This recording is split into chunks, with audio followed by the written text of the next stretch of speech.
In my opinion, one of the most beautiful things that God has made is a Christian woman. That's my opinion. Up for debate, but I believe it. One of the most beautiful things God has made is a Christian woman.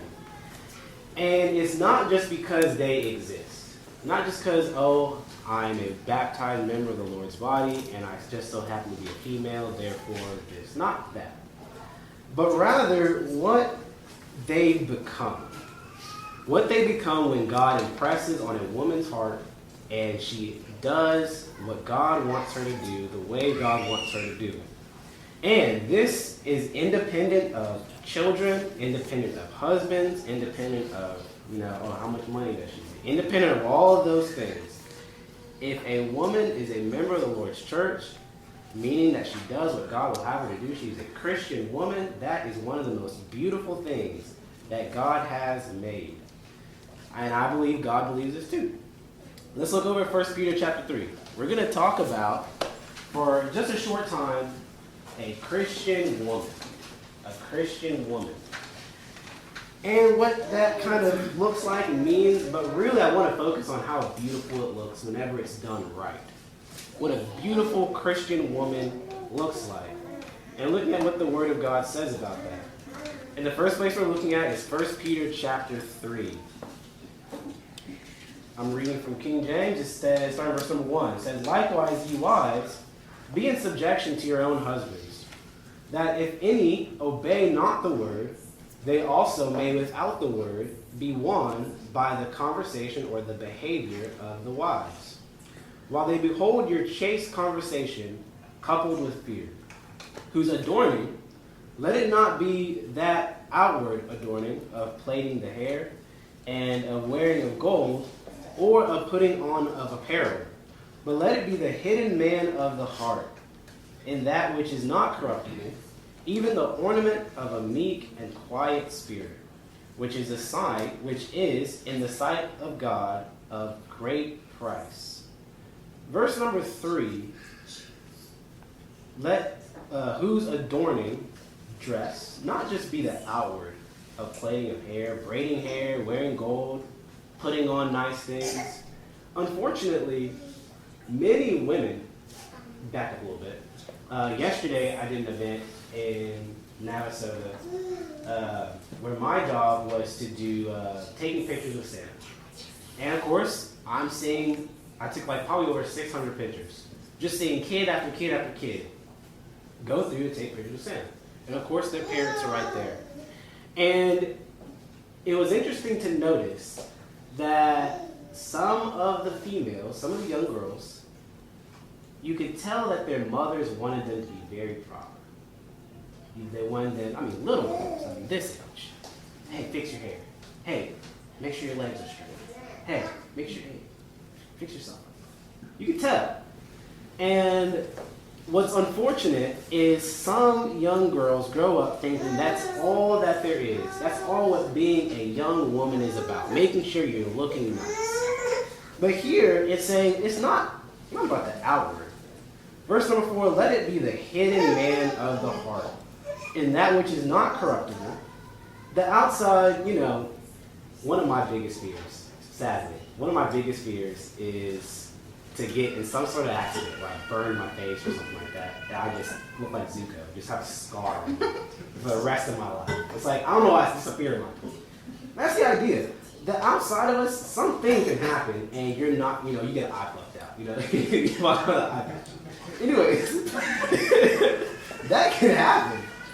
But the hidden man of the heart, who you are on the inside, that does not get corrupted. It can become better. It says the ornament of a meek and a quiet spirit. And it says, in the sight of God, it's a great price. Now, if you look at that word price, it's the idea of being expensive. And I'm sure many men here have gotten something for their wives and like, that was expensive. And what you're going to do is you're like, hey, just take care of it. Please, just take care of it. I put a lot of work into it. That's expensive. That's the idea here. A woman who has a meek and quiet spirit, who inside she's beautiful, in the sight of God, it's worth a lot. It's expensive. It's a great price. Look at verse number 5. It says, "For after this manner, in the old time, the holy women also, who trusted in God," notice that, trusted in God, "adorned themselves, being in subjection to their own husbands." And then look at this example, verse number 6. "Even as Sarah obeyed Abraham, calling him Lord." Now, my mom, I'm pretty sure she still does this. She says, "Yes, Lord," with a little L. Lord with a little L. "Calling him Lord, whose daughters ye are, as long as you do well," I mean doing good, "and are not afraid of any amazement." Now, if we slow down and think about Sarah, oftentimes we're thinking about, great heroes of faith. Our father Abraham. Abraham was a great man. Sarah was right there with him. And if you also think about all the things that Sarah had to go through as well, Abraham, not once but twice, went to a place that, hey, tell them you're my sister, so I don't die. And what happened was they took Sarah. So now you have Sarah in some random person's house. It's just it's very odd. But she was right there with him. And of course she went back. But Sarah had to suffer some of the consequences with Abraham too. Not just Abraham suffering. And you also think Abraham grew over time. We talked about that quite a few months ago. Abraham grew over time. Sarah had to be patient with Abraham. A little side point. Women, be patient with your husbands. They're trying. I'm trying. They're trying. So Sarah was right there with Abraham. And notice, verse number 5, the women that trusted in God. And then the end of verse number 6, if you're not afraid with any amazement. The idea of, if you're not looking to your husband as he's the one that I have to rely on for everything. Women have to trust in God. At the end of the day, nobody else can fulfill what God fulfills. Not even your husband, not even your wife, not even your children, not even your best friend. Billy, not the preacher. I can't fulfill everything for everybody. You can't do it. At the end of the day, you're going to have to trust in God. And in the sight of God, the woman that trusts in God, that is in subjection to her husband, that is not just worried about what's going on outward, but has a meek and quiet spirit, that is of great price. It's beautiful to God. And I believe it should be beautiful to us. Look at 1 Timothy chapter 2. 1 Timothy chapter 2. Here's another one, very similar language here. Here, Paul is telling Timothy, instructing him in regards to prayer. And so now we have verse number 8. And he says, "I will therefore that men pray everywhere, lifting up holy hands without wrath and doubting. In like manner also that the women adorn themselves, dress themselves in modest apparel, with shamefacedness and sobriety, not with broidered hair or gold or pearls or costly array." You make the point, I'm not just talking about, make sure you have your earrings straight. Make sure you have your hair nice and done. Make sure everything's right. That's not what he's talking about. But, verse number 10, "which becometh women professing godliness with good works." Now, if we slow down, if you look at that word modest, and if you look at the word become, they're different words, but they have similar ideas. This word modest carries with it the idea of something that is respectable, fit for the occasion, if you will. And you look at this word becometh, it's something that's fitting. That's fitting for the occasion. Here Paul is saying it's fitting for women that say that they're godly to be adorned with good works. That's fitting. It's proper. It looks right. And sadly, there are many women that say they're godly but do no good works. No. But whenever you have a woman that is a Christian, that is doing good works, that's trying, the Bible is not just for men. The Bible is for women too. It's not just for men to go out and do good works. That's for women too.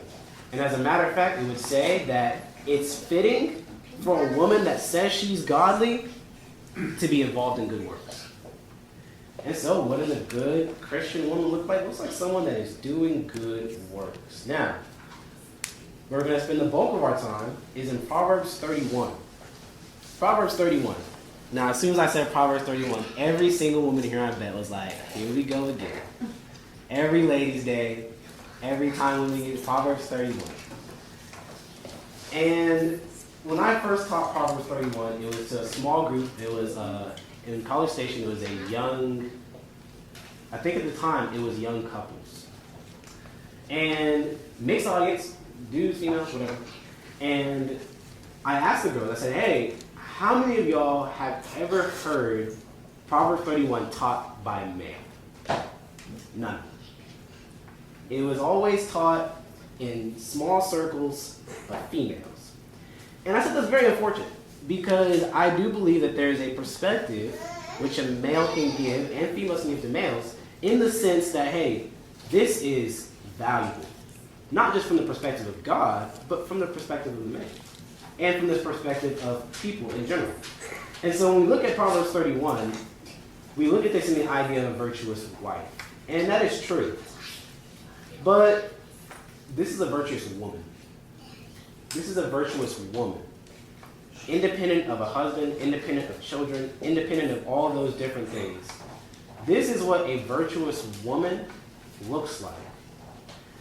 Additionally, even if this is tied to a husband, this woman has to have this trait within her before she had a husband. Talk about her husband safely trusting her. Does that mean that she just became trustworthy when she got married? No. She had this before. So when we're looking at these ideas of a virtuous woman, and verse number 10, who could find a virtuous woman? Her price is far above rubies. She is valuable.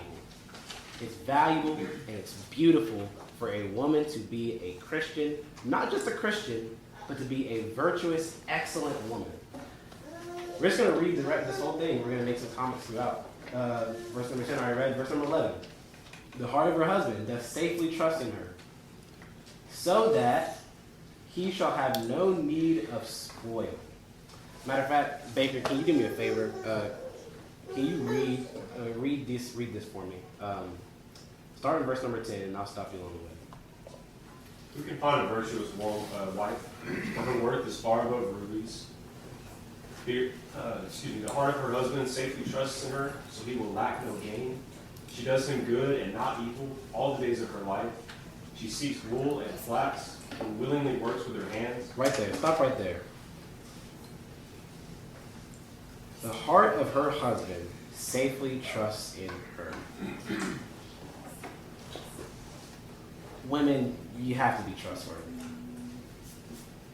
Someone has to be able to say, can you do this? And you keep your word. Someone has to be able to put something in your confidence. Say, hey, don't share this. And you not share. Somebody has to be able to trust you. And look what it says. It says, so he will have no lack of gain. Now, I could be reading this wrong, but the way I read this was that the husband trusts her so he knows, I'm not going to have to go look for it again. She's not just going to waste it. She's not just going to spend it. And I want to encourage women, live within your means. I know so many men that the reason why they work is because their wives just spend all their money. The wives just go and just wild out. No care in the world. And it's like, gotta keep up with her. Don't do that. Be someone that someone can trust in. 13, she seeks wool and flax willingly. Oh, I skipped verse number 12. She does good to him and not evil. Women, do good and not evil. Down to the motive and the intent. Do good to people. And it seems very elementary and simple, and it is. But there are many women that they're just doing things to get back at people. Other females, other guys, get back. What, the gossip girls? That's that idea. High school stuff. Do good to people. Verse number 13, she seeks wool and flax, willingly works with her hands. You see this attitude? There's a willingness to work. Now, wool and flax. What is wool and flax? That is the ingredients for clothing. When we think about provision, I kind of got in trouble for this. I said women provide too. How do you say that? I still say it. Women ought to provide. It's not just a man's responsibility to provide. Women ought to provide. We see the virtuous woman. She provided. What is she providing? She's seeking wool and flax. Just for nothing? No. We're going to see later on. She's going to provide food for her household. Verse 50. Read 14 and 15, baby. She's like the merchant ships and brings her food from afar. She also rises while it is yet night and provides food for her household. Oh, sorry. Keep going. The last part of 15. And a portion for her maidservant. Thank you. You're good. She brings food from afar, rises while it is night. I remember when we had Hezekiah. Now, I'll give my wife this. I probably could put on one hand how many times I got up to take care of Hezekiah. She took her. Rises while it is night. You see that sacrificial nature of things? Willing to get up, say, you know, I'm going to take care, I'm going to provide food for my house and a portion for her maidservants. I appreciate what Stephen said in his Bible class, talking about patience is not just waiting, it's your attitude while waiting. I know many women that are willing to do something, but they have a poor attitude through it all. Virtuous wife, virtuous woman, don't be like that. If you're going to do something for somebody, have a good attitude about it. And she is providing food for her household. Verse 16 and 17. She considers a field and buys it. From her profit she plants a vineyard. She girds herself with strength and strengthens her arms. From her profit she plants a vineyard. Has anybody planted a garden? Is that easy to do? No. And it says she considers a field. If I look at a raw field, it says, I'm going to make that into a garden. That's hard work. That is hard. Now, one of the sacrifices I made moving here, I left my garden. That garden was about, I count in seasons, not really years, more seasons. We'll get about 2 to 2.5 seasons per year over in East Texas, because it doesn't get cold.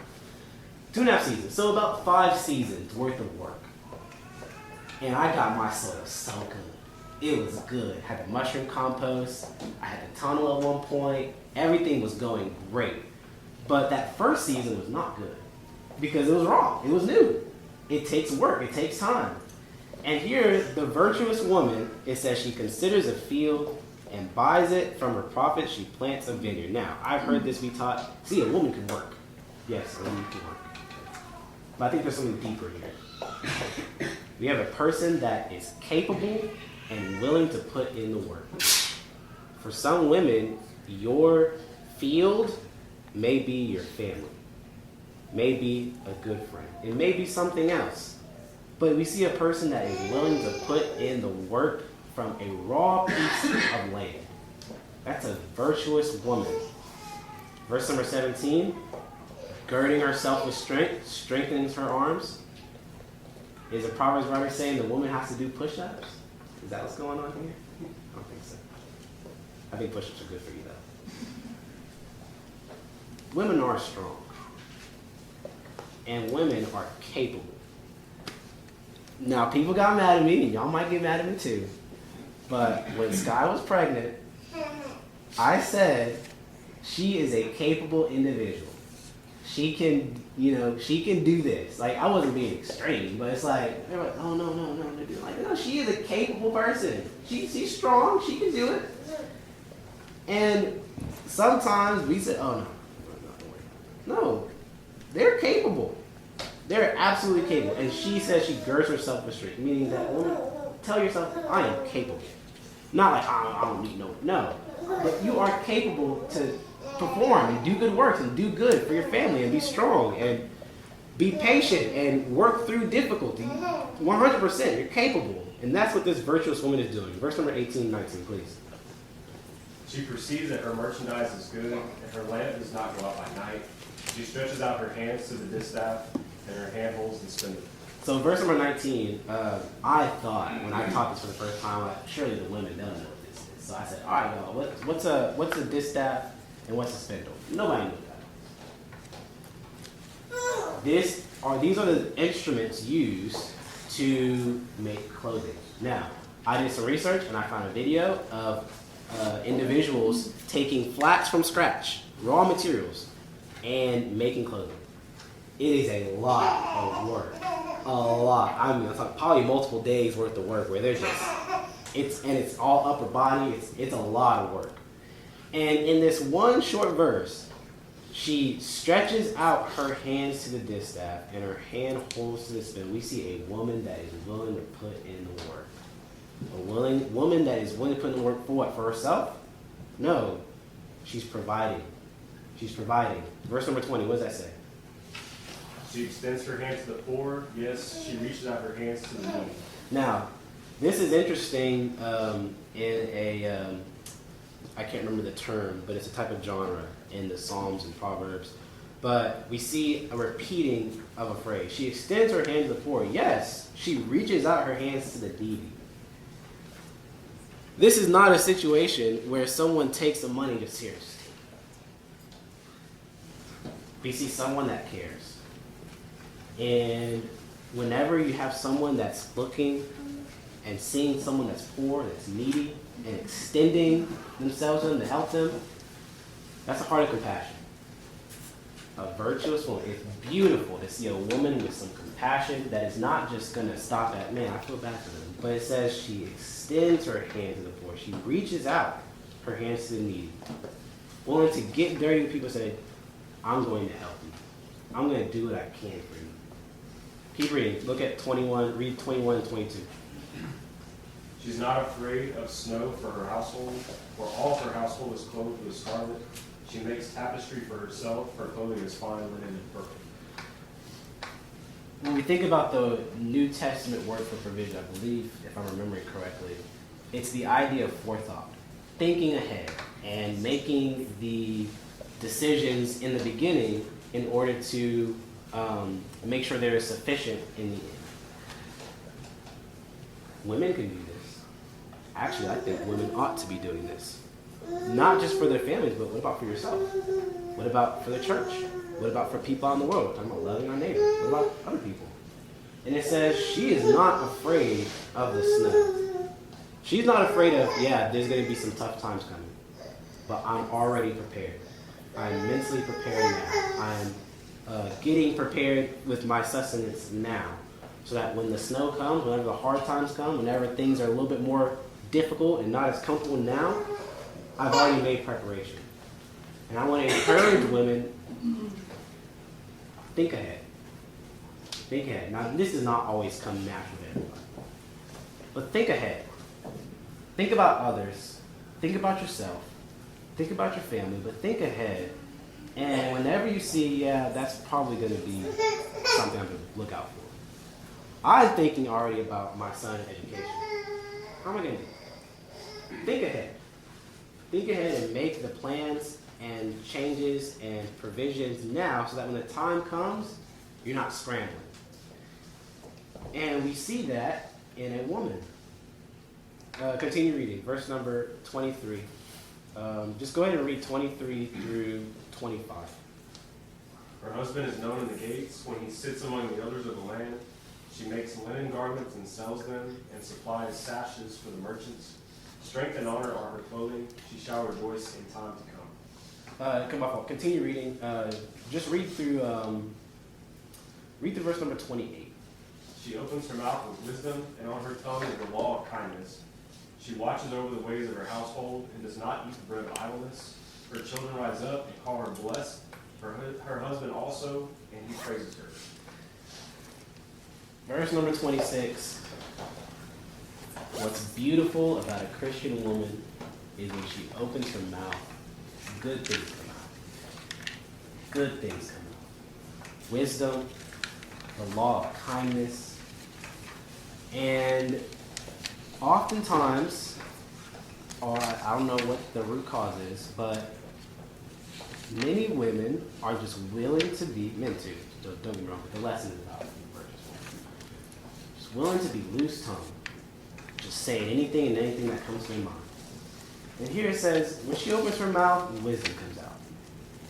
Wisdom comes out. The law of kindness comes out. And think about the impact and the beauty of a woman that when she says something, it's like, that's good. When she says something like, you know what, she's right. But that's going to take some thought.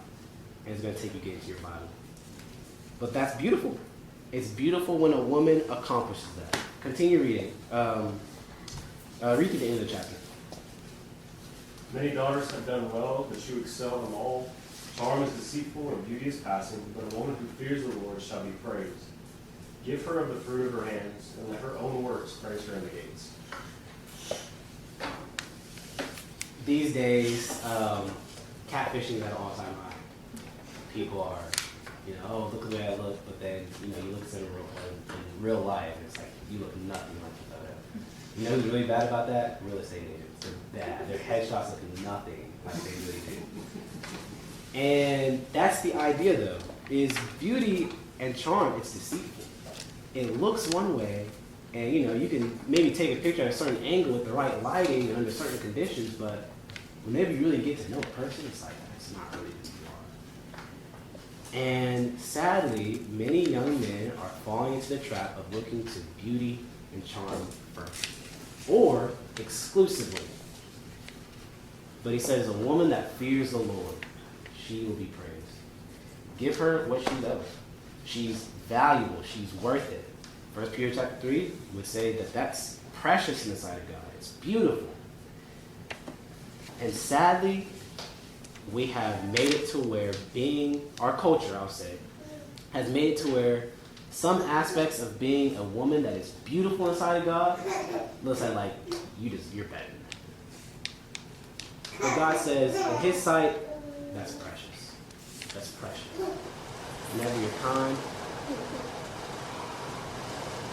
kind, whenever you speak well, speak wisdom, whenever you have a meek and quiet spirit, does that mean that you are incapable of anything? No. What that means is you have self-control. You have self-control. So that's my encouragement to women. I think it's beautiful. I think it's beautiful when a woman exhibits Christian traits, and when she is trying, and when she does good. That's good. I think that's beautiful as well. So that's my encouragement to y'all. If you have a need, come out.